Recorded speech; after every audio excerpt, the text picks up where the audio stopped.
There are moments when the noise of the world fades away, and something within you whispers quietly, "This message is for you."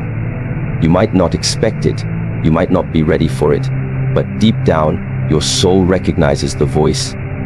That is the moment when God speaks directly to you. Not through thunder, not through miracles, but through silence, through intuition, through a small voice saying, "I'm worried for you, my child." Today, listen carefully, because this message is not random. It has found you for a reason. There comes a moment in every person's life when the silence feels heavier than noise. When you wake up and something within you feels unsettled, like a small whisper that says, "This isn't how it was meant to be." You try to ignore it. You scroll, you talk, you work, you distract yourself, but the whisper keeps returning, softly repeating the same truths: you have forgotten who you are.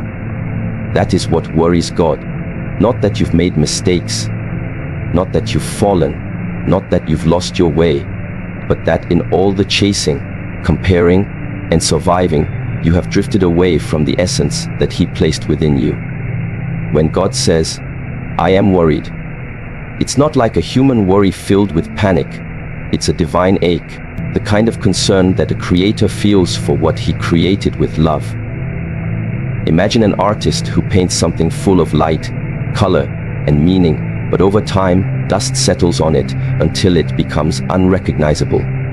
The artist doesn't stop loving the painting, he longs to restore it. In the same way, God is not disappointed in you. He longs to remind you of the beauty that still exists beneath everything life has layered upon you. There was a time when you were pure energy, when your heart was full of curiosity, gratitude, and quiet strength. You didn't question your worth. You didn't doubt your purpose. You lived with an openness that allowed you to feel both joy and pain without fear. You were connected to life. You were in flow. But then the world taught you things that your soul never needed. The world taught you to compete instead of connect, to prove instead of be, to fear instead of trust. Slowly, your identity became a collection of expectations. What others thought of you, what success should look like, what happiness should feel like. You began to forget the voice within that used to guide you effortlessly. And God saw it happening. He watched as you started to measure yourself by the wrong things, by achievements, by approval, by how many people noticed your light instead of how brightly it actually burned. He saw you trade authenticity for acceptance, truth for comfort, peace for speed, and still He waited. Because the divine never forces itself upon you. It waits patiently until you are ready to remember. Every disappointment, every delay, every heartbreak you've experienced wasn't punishment. It was the universe's attempt to bring you back to your center, back to the truth that you are more than your circumstances. When you forget who you are, you become restless.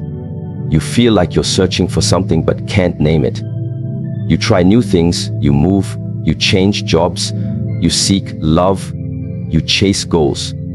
But nothing truly satisfies you, because nothing external can replace the internal connection you've lost. That emptiness you feel isn't a sign of failure.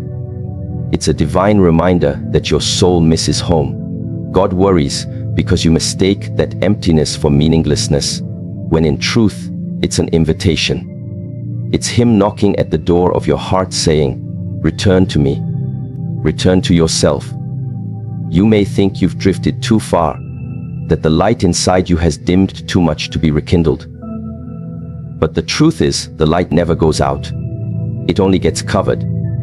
You have lived long enough carrying labels that were never yours. Not enough. Too late. Too broken. Unworthy. And God looks at you, and He sees none of those things. He sees strength disguised as pain, wisdom hidden in wounds, purpose woven into uncertainty. His worry is not about your failure, it's about your forgetfulness. Because when you forget who you are, you live beneath your potential, and when you live beneath your potential, the world loses a piece of its light. The greatest tragedy is not death, but living without life inside you. You exist, but you no longer feel. You breathe, but you no longer believe. You move, but you no longer flow. That's why God keeps sending you signs, not to scare you, but to awaken you. The sudden changes, the repeated patterns, the people who come and go, they are not coincidences.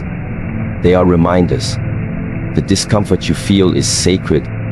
It's the soul's way of shaking you awake. You think things are falling apart, but in reality, they are falling into place, into the pattern that leads you back to remembrance. When you look at yourself now, you may see someone who has failed, someone who doesn't meet their own expectations.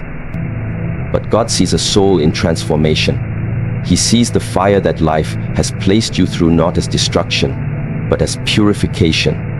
He knows that sometimes you must be stripped of everything false before you can see what is real. He knows that sometimes losing yourself is the only way to find your true self. And that's why he whispers, I am worried, because you've mistaken your awakening for chaos, your transition for collapse. The truth is, you are exactly where you need to be for remembrance to happen. You don't need to search far. You don't need to achieve more. You don't need to become someone new.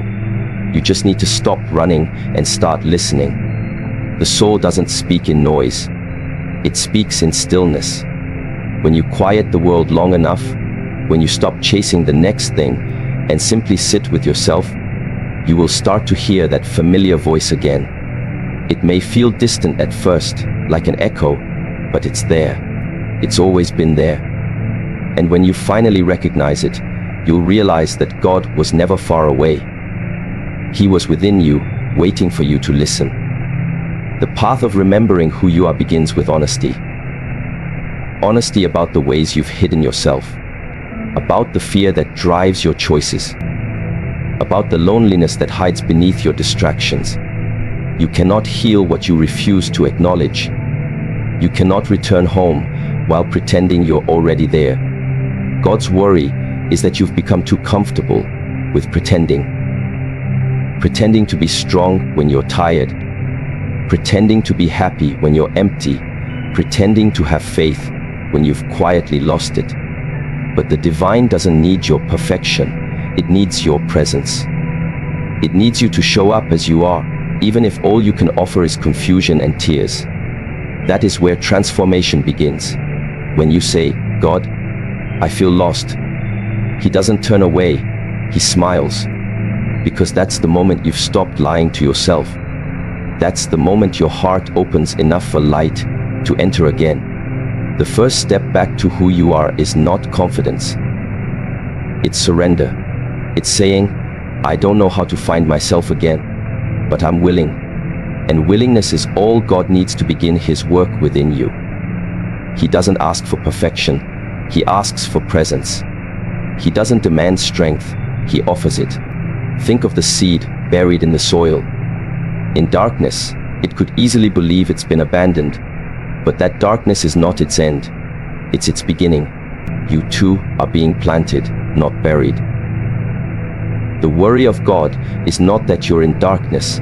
It's that you might give up before realizing the light you're becoming. He knows your potential even when you can't see it.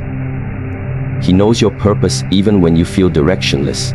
And he knows that the same light that created galaxies also burns quietly within your chest. You just need to remember, every time you speak negatively about yourself, every time you think you are unworthy of peace or love, imagine how the Creator feels hearing his creation curse itself. You were made in his image. How could you ever be anything less than divine? Yet, you've allowed the opinions of others to define you. You've allowed your mistakes to name you. You've allowed your past to limit you. And God watches, not in anger, but in sadness, because you've traded truth for illusion. You've accepted the lie that you are small, but you were never small. The same force that moves the oceans and raises mountains flows through your veins. Remember the times you overcame what you thought would break you. Remember the nights you cried and still found strength to rise the next morning. Remember the moments you gave love even when your heart was aching. Those weren't accidents. Those were glimpses of who you truly are. Resilient, compassionate, divine. You think God has forgotten you, but He's been there in every silent victory, in every moment of courage no one saw. He has been whispering, I'm still here. You still matter. When you start to remember who you are, you'll begin to see life differently.